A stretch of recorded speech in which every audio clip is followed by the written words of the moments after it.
제가 이런 조크를 하나 들었습니다. 결혼을 해서요, 이제 커플이 둘이 있지 않습니까? 근데 이 사람들이 정말 사랑이 뜨거운 그야말로 애인과 같은 뉴리웨드인지 아니면 좀 어느 정도 중에서 사랑이 식은 사람인지 또는 이분들이 너무 오랫동안 서로 알아서 중년의 부부인지 그야말로 지하철에서 딱 그게 구별이 된다면요. 어떻게 구별이 되냐면 두 남녀가 앉아있는데 전철에서 여자분이 졸기 시작합니다. 그러면 말을 안 해도 애인에 있는 분은 그 여자분의 어깨에 손을 얹으면서 피곤하지? 내 어깨에다 좀 기대서 눈을 좀 붙여. 그래서 굳이 꼭 자기 어깨를 이렇게 빌려주는 그런 일을 한다는 거죠. 그러나 이제 똑같은 젊은 부부라도 좀 어느 정도 살아서 결혼을 하고 좀 사랑이 식은 부부들은 그렇게 말을 한대요. 자기가 대주지는 않고 어깨에다 기대고 있으면 옆을 콕 찌면서 뭐 자는 건 좋은데 침을 좀 흘리지 말라고 그러면서 눈치를 좀 준대요. 잔데 자꾸 깨운다는 거죠. 근데 정말로 이렇게 결혼한 지 오래돼서 상당히 좀 사랑이 식은 분들은 뭐 상관을 안 한답니다. 자기 머리가 자기 어깨에 댔던 상관을 안 하다가 어느 순간에 가면 갑자기 자기 자신이 이렇게 머리에 자기 어깨에 자기 와이프의 머리가 있는 걸 알고 깨우면서 머리 좀 치워, 어깨에 피가 안 통하잖아, 화를 낸다는 거죠. 여러분, 저는 이 조커를 보면서 이런 생각을 해봤어요. 이 세 그룹의 커플이 사랑을 안 하는 건 아닐 겁니다. 다들 사랑을 하는 거죠. 사랑이 식었다 그러는데 그렇게 생각하지 않고 사랑을 분명히 할 겁니다. 다만 시간이 지남에 따라서 열정이 식음에 따라서 사랑하는 표현이 방법이 좀 틀리죠. 아까 말씀드린 얘가 꼭 무슨 연령에 의해서 결혼을 한 기간에 비해서 그렇게 표현하는 것은 분명 아닐 겁니다. 처음부터 만난 지 얼마 안 되는 신혼부부도 자기 어깨에 기대고 있는 옆에 아내를 보고 피가 안 통한다고 치우라 그러는 사람이 있는가 하면 정말 30년, 40년, 50년, 60년을 같이 해로하고도 어떻게 해서든지 상대방이 피곤해 보이면 자기 어깨를 빌려주고 피로를 좀 풀어주고 싶어하는 방법론이 다 하는 분이 분명히 있을 겁니다.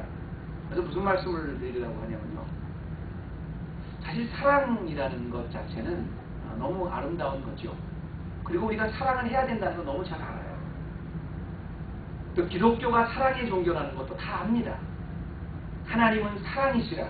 거기 모든 그 전제에서 기독교가 출발한다는 것도 너무 잘 아는데요.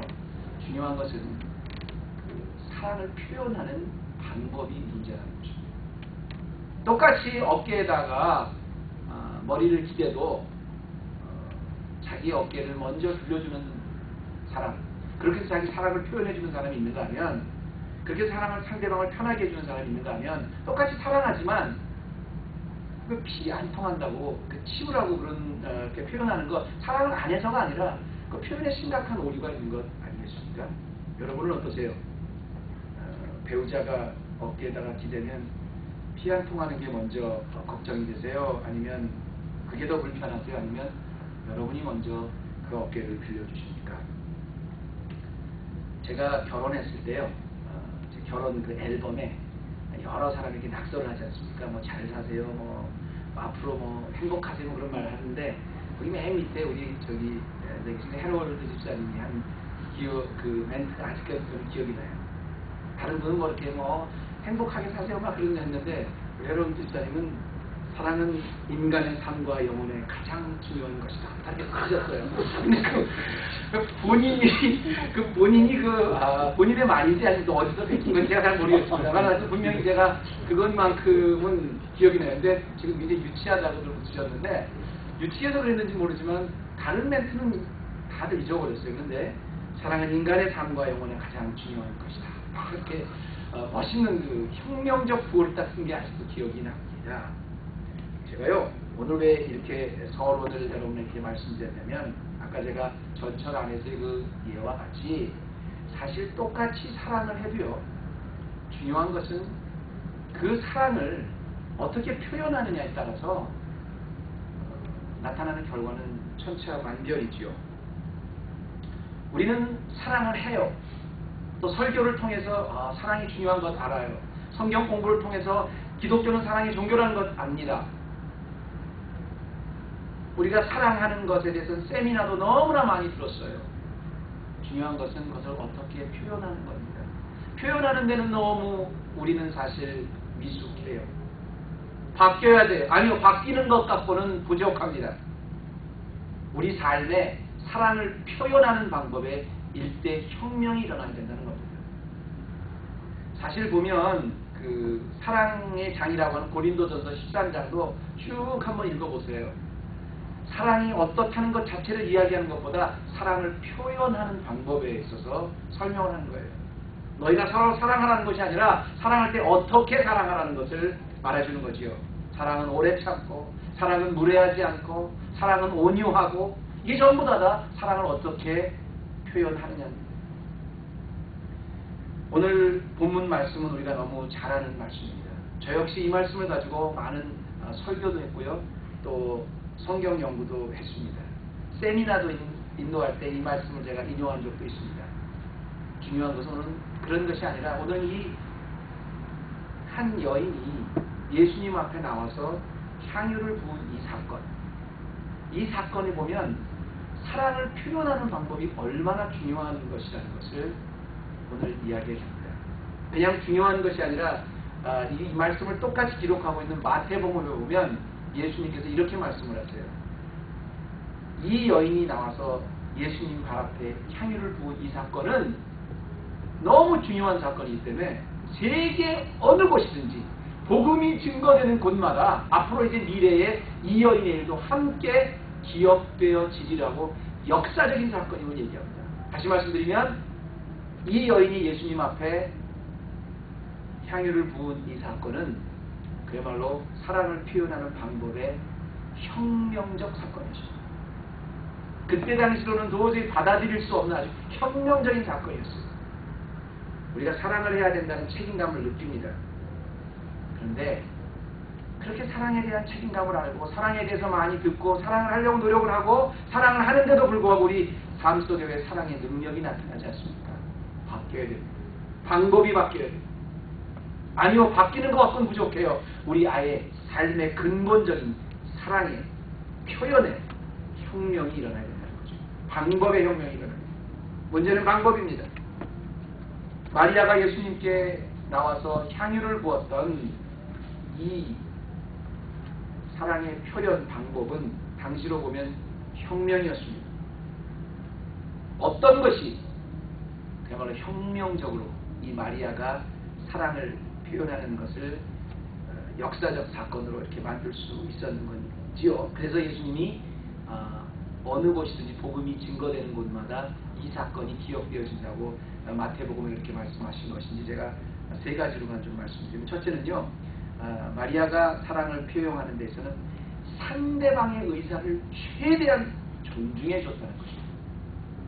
사랑을 표현하는 방법에 있어서 자기의 의사가 중요한 것이 아니라 상대방의 의사를 최대한 존중해 주었다는 것이죠.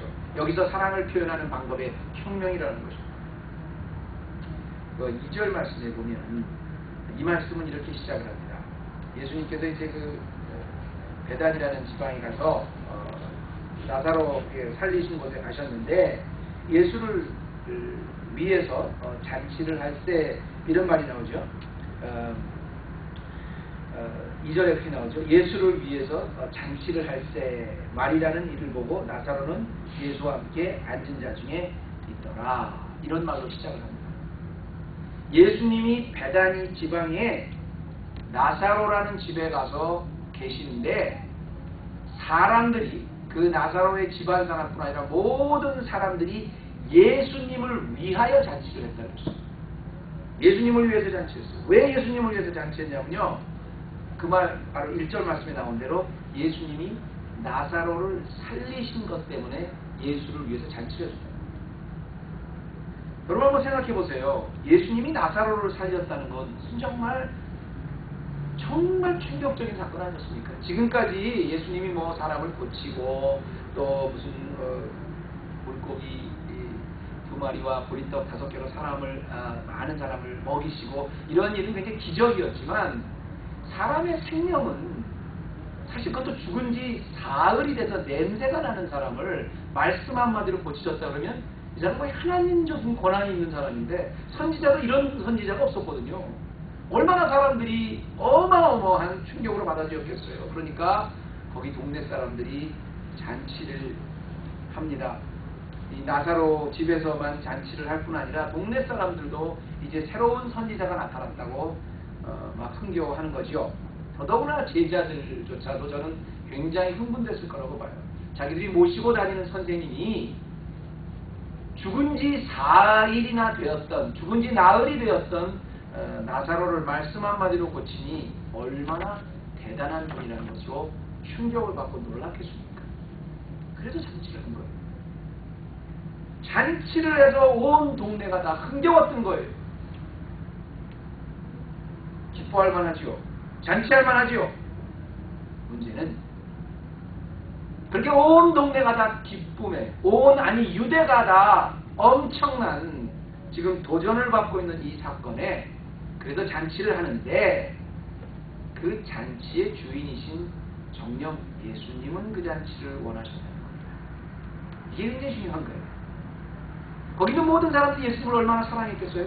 거기 있는 모든 사람이 예수님을 얼마나 존경했겠어요? 얼마나 예수님에 대해서 경애를 표했겠습니까? 그런데 예수님 당신은 정말 대단하신 분입니다 하고 나사로의 집을 포함해서 모든 사람이 잔치를 하는데 그 잔치를 받으시는 예수님은 기쁘셨냐는 겁니다. 여기 잔치를 하는 이유 자체가 예수를 위해서 잔치를 했다고 했어요. 저는 예수님은 전혀 이 잔치를 받고 싶지 않았을 거라고 생각합니다. 왜냐하면 여기 말씀해 보니까 그렇게 말씀을 시작해요. 6월절 엿새전이라고 이 요한이 지금 이때를 아주 시간적으로 정확히 이야기를 합니다. 6월절의 엿새전이 뭡니까? 우리가 오늘 성만 찬식을 했지만 6월절 어린 양 되신 예수 그리스도께서 이제 십자가를 지실 그야말로 며칠 안 남은 바로 예루살렘 앞에 있는 베다니에서 지금 그 십자가에 대해서 고독을 생각하고 계실 때거든요. 다른 모든 사람들은 예수님이 일으켰던 기적 때문에 막 기뻐하고 흥겨워하고 예수님이 분명히 즐거워하실 거라고 잔치를 베풀어 줬는데 정녕 그 잔치의 주인이신 예수님이 정말 원하셨던 것은 그런 것이 아니라 누군가 자기가 십자가를 지어야 되는 이 엄청난 사역 앞에 누군가는 자기와 함께 동참해주고 참여해주고 같이 고독해줄 그런 사람을 마음속에 찾으셨나 봐요. 그러니까 겟세마네 동산에서 기도하실 때도 그랬잖아요. 너희들 나와 한시도 같이 있을 수 없냐 그렇게 말씀하셨잖아요. 물론 이 마리아가 예수님이 앞으로 십자가를 지실 거기 때문에 그것을 깨달아서 예수님에게 이런 장사를 지낸 것과 이런 똑같은 풍습의 이런 일을 했는지는 모르겠습니다. 그건 저도 모르겠어요. 거기에 대해서는 신학적으로 논쟁이 있는 부분입니다. 저는 아닌 것 같아요. 그러나 많은 신학자들은 뭐 성령이 감동을 주셔서 그럴 수도 있다고 생각하시는 분도 있어요. 뭐 일면 분명히 그 의미가 있는 말이라고 생각합니다. 다만 그 마리아가 알았든 몰랐든 상관없이 말입니다. 지금 마리아가 한 행동은 뭐냐면 정말로 예수님이 지금 원하신 것을 해준 거예요. 사람이 죽으면 향유를 붓고 장사를 지내지 않습니까? 그러니까 예수님이 그러시잖아요. 가룟 유다가 막 이 여인을 나무랄 때 예수님은 그렇게 말씀하시잖아요. 그냥 놔두어라. 가만두어라. 나의 장사할 날을 위하여 이를 두게 해라. 가난한 사람도 너희와 항상 있지만 나는 이제 너희들과 오래 못 있는다. 지금 이 순간은 예수님을 위해서 잔치해 줄 때가 아니라 예수님이 정말 원하시는 것은 누군가 자기를 위해서 예수님의 장사를 같이 슬퍼해 주는 십자가 사역에 대해서 같이 고민해 주는 이런 것을 찾고 계셨다는 겁니다. 똑같이 사랑을 한다고 해도요. 이 사랑이라는 것이 그렇습니다. 표현하는 방법에 있어서는 틀릴 수밖에 없습니다. 근데 보통 우리가 사랑을 표현하는 방법에 똑같이 사랑한다고 가정했을 때 보통 이제 3가지 정도가 있는데요. 이렇게 우리가 이제 그 주로 이제 그 3가지 중에서 대부분은 다 이제 첫 번째 경우입니다. 첫 번째는 이렇게 사랑을 합니다. 사랑을 하기 때문에 자기가 자기의 방식대로 사랑을 그냥 표현해줘요. 자기의 방식대로 사랑을, 그 마음속에 너무 사랑하지만 자기 방식대로 표현해줘요. 주로 이건 부모님들, 엄마들, 이게 한국 엄마들이 주로 자녀들에게 이런 식으로 많이 표현합니다. 너는 그저 공부만 열심히 해. 그리고 너 다 잘 되라고 이러는 거야. 정말입니다. 마음속으로 다 표현해줘요. 근데 자녀들한테 그게 부담이에요. 그렇게 사랑을 해도 자기가 원하는 방식으로 표현해주는 사람이 있어요. 두 번째는 사랑을 해도 굉장히 상대방을 배려하면서 표현해주는 사람이 있어요. 이건 누가 그렇게 표현하냐면 그 사회적 훈련을 잘 받은 교양 있는 분들이 이런 사랑을 많이 표현합니다. 내가 이렇게 부담이 되면 상대방도 부담이 되겠지. 그래서 자기가 싫으면 남도 싫겠지. 이렇게 남을 걱정해주고 배려해주면서 해요. 내가 좋은 거니까 상대방도 좋겠지. 그렇게 남을 배려해주면서 하는 사랑, 이게 사실은 사회적 훈련을 잘 받은 사람들은 성숙한 사람입니다. 그런데 정말 마리아가 보여준 이 사랑은 그런 게 아니에요. 내가 좋아도 상대방은 싫을 수 있겠지. 내가 싫어도 상대방은 좋을 수 있겠지. 정말 상대방이 원하는 것이 무엇인가, 상대방이 정말 원하는 방법이 무엇인가를 고민하고 그 상대방을 위해서 해주는 것. 이렇게 잔치가 다 흥겨우니까 예수님도 굉장히 좋으시겠지가 아니라 예수님은 싫어할 수 있겠지. 예수님은 무엇을 원하실까? 그 상대방을 고민하는 이타적인 사랑이 사실은 예수님이 우리에게 원하시는 사랑이에요. 여기에 능력이 있는 거예요. 이게 사실 혁명이 일어나야 되는 거예요. 우리 삶에. 제가 요즘에 개를 집에서 키우지 않습니까? 근데 개를 키워보니까요, 참 배우는 게 많아요. 특히 뭘 배우는 게 많냐면, 개를 이제 밤에는 이제 위험하니까 이제 애프터눈 브레이크도 하고 할 때 제가 데리고 나갑니다. 밤에 이렇게 데리고 나가보면 개들이 밖에 나가는 걸 굉장히 좋아해요. 우리 사람들은 뭐 밖에 나가는 거 좋아하는 사람 뭐 무슨 역마살이 끼어서 그런데지만 개들은 정말 그런가 봐요. 그렇게 그 밖에 나가는 거를 하여튼 무조건 좋아해요. 막 너무 그렇게 조용한 게가 흥분을 하는데 왜 좋아하는가, 그거에 대해서 제가 많이 배웠어요. 사람들은 밖에 나가면 그 아름다운 경치가 있고 집에서도 쓰다 뛰는 그런 공기보다 밖에서 맑은 공기가 있고 또 참 하나님 만들어주신 자연인데 참 우선 기분이 전환되잖아요. 개들은 그런 거 상관없어요. 집에서 맡아보지 못한 밖에도 온갖 냄새에 관심이 있어요. 그래서 우리는 그냥 걸어가면서 보면서 가는데 개들이 왜 이렇게 자꾸 시간이 걸리냐면 개들은 그게 관심이 아니라 밖에서 그 새로운 냄새에 그렇게 민감하고 우리는 그 냄새에 무슨 관심이 있어요. 더러운 냄새 같은 거 맡기 싫어하죠. 근데 개들은 아주 자극적이고 더러운 냄새일수록 굉장히 신기하고 좋아. 우리 개만 그런지는 모르겠는데 그래요. 그래서 제가 가만히 생각해봤습니다. 야, 우리는 무슨 뭐 그랜드 투어, 그랜드 캐년 뭐 투어를 하고 있지 않습니까? 그리고 정말 그 비싼 돈을 들여서 우리가 디즈니랜드를 갔다. 그리고 요즘에 디즈니랜드 얼마나 비싸요. 근데 그렇게 비싼 돈을 들여줬는데도 다 구경을 못합니다.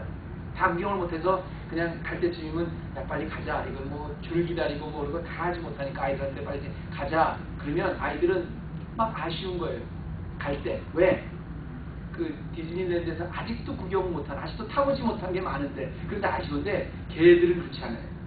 가자 그럴 때 안 가는 게 뭐냐면 아직도 지금 맡아야 될 냄새가 굉장히 많은데 그게 너무 아쉬운 거예요. 그래서 굉장히 중요한 진리를 하나 보여줍니다. 정말 미물인데도요, 동물인데도요, 그를 사랑해주는 그가 원하는 방법이 있더라는 거예요. 우리 하나하나는 말입니다. 전부 다 하나님이 형상을 따라서 지음을 받은, 하나님의 형상을 따라서 유일하게 지음을 받은 아주 고귀한 존재들이, 하나님의 피조물들이에요. 하나님의 형상을 드러내는 하나님의 나라들이에요. 여러분, 배우자도 그렇고요, 아내도 그렇고요, 부모도 그렇고요, 목사님도 그렇고 장로님도 그렇고 서로가 서로 다 목사님이 원하는 게 있고 장로님이 원하는 게 있고 집사님이 원하는 게 있고 다 틀려요. 여러분, 정말 사랑을 한다면요, 상대방이 원하는 것이 무엇인가, 그 상대방의 좋아하는 걸 존중해 주면서 사랑해 주고, 이게 혁명입니다. 이게 아주 혁명이 일어나야 돼요. 거기서 능력이 전 나타난다고 생각하는 거죠. 상대방의 의사를 존중해서 상대방의 관점에서 사랑해 주는 겁니다. 두 번째는 이 마리아의 향유를 통해서 우리가 보게 되는 또 하나의 그 방법의 그 혁명은요, 마리아는 사랑을 표현하는 데 있어서 가치를 전혀 계산하지 않았다. 다시 할게요. 이게 그냥 변한 게 아니라 혁명이라고 우리가 얘기하는 건 뭐냐면, 사랑을 표현하는 그 방법에 있어서 수고한 그 가치를, 자기가 지불해야 될 가치를 전혀 계산하지 않았다는 거예요. 이건 놀라운 일이 아니라 거의 혁명의 일입니다. 우리가 지난주에 설교 혹시 제목 기억하시는 분 있으세요? 보통 이제 그 설교를 하면 일주일 기억하시는 분은 굉장히 말씀을 갈급하시고 잘 내신 분인데, 일주일 동안 설교를 하지만 지난번에 설교를 설교까지는 몰라도 대충 내용만 기억하시는 분도, 본문만 기억하시는 분도 저는 참 너무 존경을 해요. 지난번에 설교는 한마디로 이것입니다. 미친 것 아닙니까? 이런 것이죠. 미친 것 아닙니까? 근데 우리 다들 기억하시는 것 같은데, 그 미친 것 아닙니까? 제가 그런 얘기했습니다. 미친 사람의 특징 중에 하나를 설명하면서 가치를 모른다는 거죠. 뭐 캔디인지 다이아몬드인지, 이게 사실 가치를 모르면 그 미친 사람 아닌, 캔디 갖고 다이아몬드를 바꾼다고 미친 사람이 이렇게 하잖아요. 가치를 모르니까. 근데 여러분 그거 아십니까? 우리가 정말 사랑의 능력을 나타내면서 사랑을 표현하는 방법도 그야말로 그냥 바뀌는 게 아니라 혁명이 일어나기 위해서는, 정말 사랑한다면 그 표현하는 방법을 위해서 지불해야 되는 가치에 전혀 계산을 하지 않아요. 예수님이 그렇게 해주신 거예요. 이 사람이 지금 이 여인이 예수님의 발에 부었던 향유는 가격이 얼마냐? 무려 300데나리온이에요. 300데나리온. 300데나리온이면 얼마 정도 기억이 나냐면, 요즘에 무슨 한 6만 불의 가치가 있다. 그렇게 제가 사실 그거는 굉장히 컨트로버셜 합니다. 왜냐하면 시대와 나라마다 좀 통화의 가치가 틀리기 때문에. 다만 분명한 것은 그때 당시로서 남자는 하루 종일 벌어서 일당을 받지 않습니까? 하루 종일 벌어서 받는 일당이, 하루 일당이 한 데나리온. 한 데나리온을 하루 종일 노동하는 그 노동자가 받는 임금이에요. 그러면 생각해 보십시오. 유대인들이 뭐 주일날 일 안 하죠. 토요일날, 그때는 안식일 때였으니까 일 안 하죠. 그러면 300데나리온을 모여서 집에 가장도 아무것도 하지 않고 1년 내내 버는 돈을 그대로 저축해야지. 전혀 쓰지 않고, 먹지도 않고 입지도 않고 자지도 않고 해야지 모을 수 있는 돈이 300데나리온이거든요. 매일 일이 있다는 걸 가정해서. 그러면 생활도 안 하고 모아야 되는 돈이라면, 더더구나 이 사람은 여자입니다.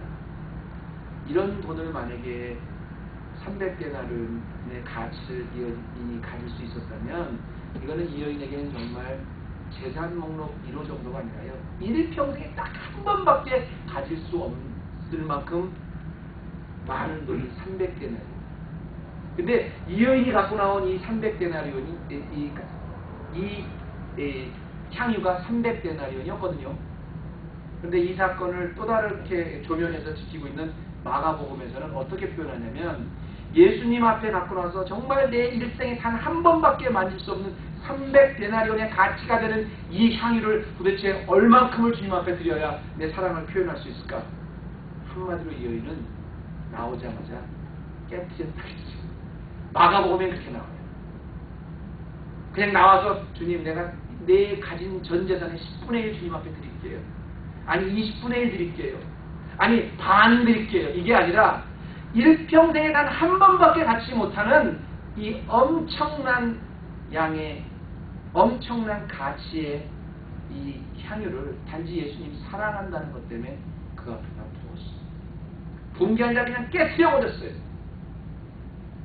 예수님을 사랑하는 그 가치가 내가 지금 갖고 있는 이 보물 300데나리온의 가치가 되는 향유와 비교할 수 없다는 거예요. 이러니까 사랑의 혁명이 일어나는 거죠. 이러니까 예수님이 그걸 보고 이 여인이 하는 일마다 모든 곳곳에 복음이 증거될 때마다 이 여인이 한 일이 기억되려 일대 역사적 사건을 기록하시잖아요. 여기에 능력이 있는 거예요. 따지고 보면 가치를 따지는 걸로 생각하면 사실은 가룟 유다의 말이 훨씬 더 지혜로운 가치입니다. 차라리 그렇잖아요. 그거 다 허비하느니, 정말로 그거 다 허비하느니 말이죠. 그거 다 팔아서 가난한 사람 주면 그거 얼마나 지혜로운 일인가. 맞아요. 굉장히 지혜롭고 굉장히 합리적인 가치를 정확히 계산한 그런 스테이트먼트입니다. 다만 예수님이 지금 주장하시고 있는 건 뭐냐면, 그들은 언제나 너희와 함께 있지만, 우리가 그런 평소에 그런 사실 그 합리적인 일을 할 수 있지만, 내가 지금 떠날 때가 돼서 나는 장사가 너희들과 항상 함께 하지 않을까. 주님을 얼마나 사랑하면 그런 합리적인 생각, 지혜로운 가치 다 없애고 그걸 갖고 나와서 깨뜨리겠습니까? 저는 여기 굉장히 중요한 의미가 있다고 봐요. 여러분, 우리가 사랑을 해도요, 정말 가치를 계산하지 않는 사랑을 할 때, 우리가 사랑을 표현해도 아까워하지 않는 가치를 계산할 때 말이죠, 거기에 저는 능력이 있다고 봐요. 삶을 변화시킨다고 봐요. 아니 그거야 어떻게 예수님이니까 그러죠. 제가 이런 사랑이 있다서 증명해 드릴까요? 어머님이 자기 자녀를 사랑할 때 보면 이런 사랑이 나와요. 무조건 가치가 나와요. 가치를 계산하지 않는 사랑이 나와요. 아니 그거야 어머니니까 그렇죠 목사님. 아니 부모가 자식이니까 그렇지. 우리가 그런데 어떻게 보통 사랑이 일어납니까? 여러분 그렇게 생각하세요? 전 그렇게 생각하지 않아요. 왜 그렇게 생각하지 않냐면, 부모님의 무조건적인 사랑이기 때문에 그렇게 생각한다고는 저는 그렇게 생각하지 않는 게, 하나님이 부모님의 사랑을 준 이유가 뭐냐면 그런 사랑이 존재하다는 걸 보여주기 위해서 하나님이 샘플로 실제적인, 가상적인 실제적인 사랑을 우리에게 주신다고 생각해요. 누구나 예수 안 믿어도 누구나 다 자식이 오면 자연적으로 그런 내추럴이 그런 사랑도 할 수 있어요. 자식에게는 핏줄이기 때문에 그런 거예요. 그럼 정말 우리가 성만찬식을 했지만 핏줄이 아니어도, 자기 자식이 아니어도 그야말로 예수 그리스도가 나를 위해서 어떻게 십자가에 달려 돌아가 주셨고 그 의미가 무언가를 내 마음속에 체험하신 분은요, 우리 이런 사람도 가능하다고, 사랑의 혁명도 일어날 수 있다고 봐요. 예수를 만난 건 가치를 계산할 수 없는 겁니다. 다른 건 다 좋은데 제가 요것만큼은 안 되겠다. 그런 가치가 사실 주 그리스도의 보혈이 내게 주신 그 의미에 어느 정도 퇴색된 거죠. 한 가지 더 있습니다. 이렇게 사랑을 해도요, 좀 표현하는 방법이 바뀌어야 된다고 하지 않습니까? 그 방법에 혁명이 일어나야 되는데, 혁명이 일어나기 위해서는 정말로 혁명적인 용기가 필요해요. 혁명이 일어나기 위해서, 바꾸기 위해서는 그냥 용기가 아니라 혁명적인 용기가 필요하다고 저는 생각해요. 야, 이걸 내가 먹어볼까 아닐까. 예를 들어서 태초에 시금치를 하나 먹어도 이게 맛있을까 안 맛있을까. 내가 한번 먹어볼게 이렇게 먹어보는 건 사실 그냥 혁명은 아니죠. 그러나 최초에 어떤 사람이 시금치를 보고 이게 먹어서 죽는 건지 아닌 건지 먹어보겠다, 먹어보는 건 혁명이거든요. 표현을 해도 말이죠, 용기를 해도 그냥 내가 이거 한번 해볼게, 내가 한번 자원해서 해볼게, 이거는 용기가 아니라 정말 이 예수님이 말하는 가치의 혁명이 일어나기 위해서는 그걸 실천하는 혁명적 용기가 필요해요. 무슨 말이냐면, 여기 3절에 보면 이 연인이 나온 데만 해도 굉장히 힘들었습니다. 더더구나 300데나리온의 가치가 되는 그 향유를 예수님 발 앞에서 깨뜨렸다는 것만 해도 굉장히 큰 용기입니다. 그런데 거기에 더해서 당연히 나와서 이 여자는 뭘 했냐면, 지금 마리아는 지극히 비싼 향이고 순전 나드 한 근을 가져다가 예수의 발에 붓고 자기 머리털로 그의 발을 씻었다 그랬어요. 이 여인이 지금 귀한 것만 드린 것이 아니라 시대적인 혁명을 지금 하고 있는 거예요. 유대인 사회에서 말이죠, 자기가 털기 위해서 머리를 풀었다는 것은 정말로 할 수 없는 일입니다. 공개적인 장소에서 여자가 머리를 풀고 다닐 수가 없었어요. 이건 정말 매춘부들이나 할 수 있는 겁니다. 그런데 주님은 나의 주님입니다. 그래서 발을 씻기면서, 그것도 자기가 가장 소중한 머리로 발을 씻기는 건 뭐냐면, 내가 완전히 주님의 종입니다를 나타내는 의식이거든요. 모든 남자들이 있는 가운데서 모든 눈치를 다 봐가면서 거기서 자기 머리를 풀고 예수님의 발을 씻겼다는 건요, 용기가 아니라 그때 시대적인 상황에서 그야말로 누구도 할 수 없는, 어떤 용기 있는 사람도 할 수 없는 혁명적 용기였다는 거죠. 여러분, 우리가 사랑을 실천하려고 마음의 도전을 받아도 그게 왜 안 되냐면 바른하게 들어가 보면 그만한 용기가 없는 거예요. 저는 이 여인의 자기의 향유를 드린 사건을 통해서요, 오늘 이런 생각을 하고 있는 거예요. 우리가 정말 주님을 사랑한다. 그래서 내가 우리 형제를 좀 사랑했다. 근데 그냥 거기에 각성을 받는 게 아니라 저는 그렇게 사랑할 수 있는데 그 모든 장애물을 제거해서 주님이 말하는 사랑을 실천하기 위해서는 혁명적인 용기가 좀 필요하다고 생각해요. 마틴 루터 킹 목사님 잘 아시죠? 근데 마틴 루터 킹 목사님은 제가 존경하는 위인 중에서 제가 항상 5명 정도의 존경하는 위인, 가장 제가 본받고 싶은 사람 있으면 언제나 그 안에 들어갔습니다. 근데 그 마틴 루터 킹 목사님 존경하는 건 다른 게 아니고요. 이분이 여기 법률 전문가도 계시지만 그때 시대적인 상황으로 인권법이 이게 생긴다는 건 사실 정말 정말 너무 어려운 상황에서 생긴 거잖아요. 근데 그분이 자기 인권법을 통해서 이런 인권운동을 할 때 자기의 목숨을 사실 거의 내놨거든요. 근데 목숨을 내놓을 때 예를 들어 자기 편들만 자기를 이렇게 도와주면 괜찮은데 그 흑인들 안에서도 굉장히 반대가 많았다고요. 특별히 적도 생겼다고요. 더더구나 여러분이 잘 기억하고 있는 마틴 루터 킹 목사님과 동시에 같이 활동하던 말콤 X를 따르던 사람들은 이 마틴 루터 킹 목사님의 방법을 굉장히 싫어했대요. 왜냐하면 마틴 루터 킹 목사님은 처음부터까지 비폭력 아니었어요. 간디의 영향을 받아서. 근데 말콤 X를 따르는 사람은 그게 아니었잖아요.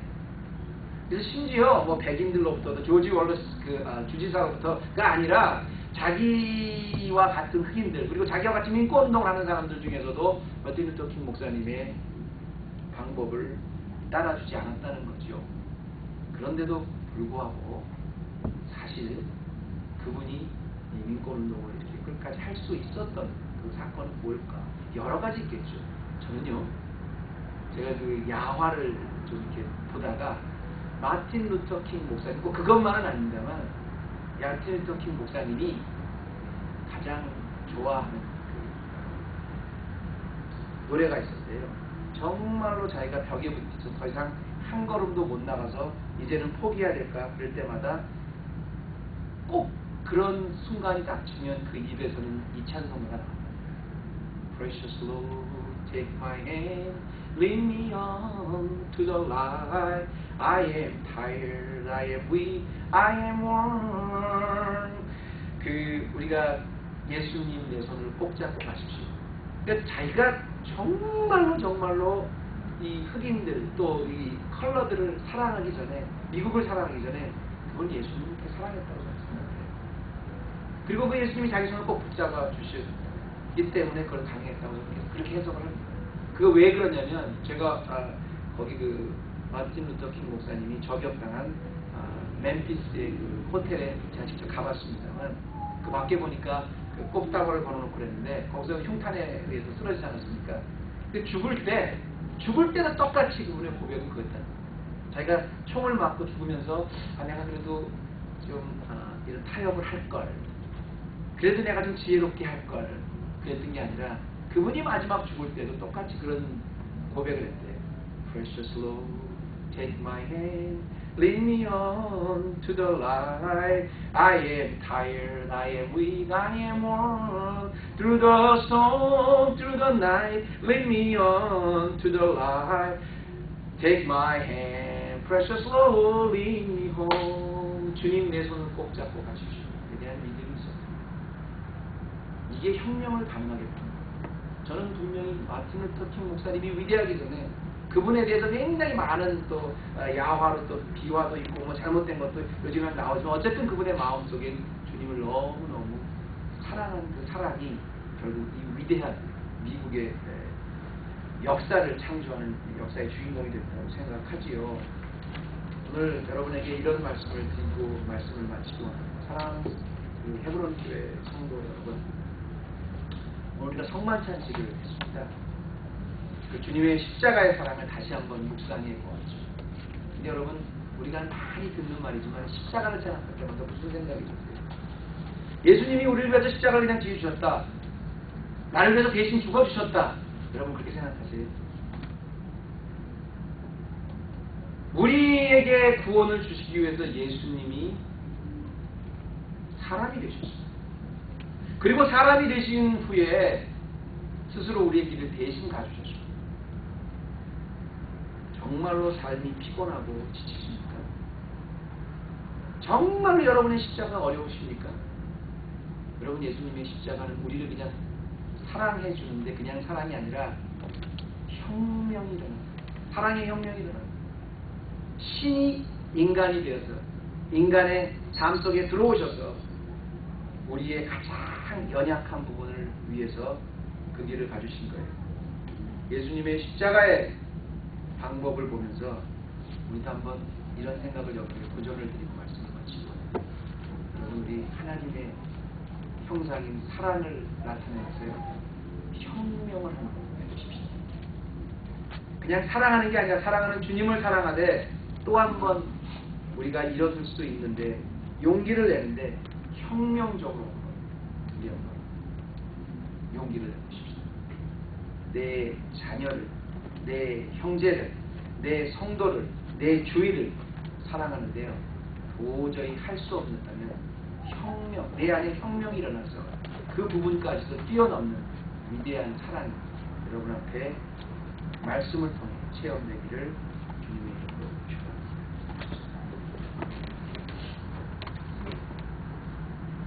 하나님 아버지, 오늘도 우리가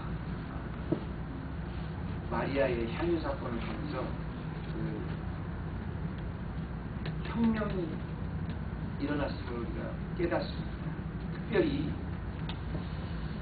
우리가 그동안 사랑을 한다고 하면서도 사랑을 표현하는 방법에서 참 미적한 부분이 많았는데, 이것을 고치기 위해서는 단순한 변화가 아니라 일대 혁명이 필요한 것이 아닌가를 다시 한번 도전받게 됩니다. 하나님, 우리 방법에 혁명이 일어나게 하여 주셔서 우리 삶 속에 근본적인 변화가 일어나게 하여 주셔서 그냥 말로만 사랑하는 것이 아니라 그야말로 주님이 우리에게 배웠던 것처럼 사랑을 통해 우리 삶에 능력이 나타날 수 있도록 허락하여 주옵소서. 예수님의 이름